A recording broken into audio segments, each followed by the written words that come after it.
Просто история номер 15.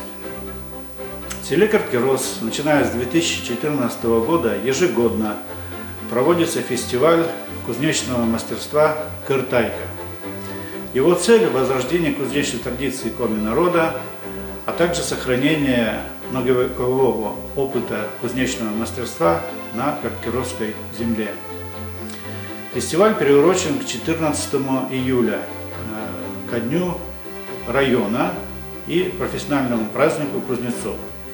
Подробнее о фестивале вы можете прочесть в книге «Кузнечное искусство в арт-объектах села Карткерос», выпущенной Карткеросской центральной библиотекой имени Михаила Николаевича Лебедя в 2018 году. Просто откройте книгу. Практическим результатом каждого фестиваля является железный арт-объект, в изготовлении которого участвуют все кузнецы, прибывшие на фестиваль.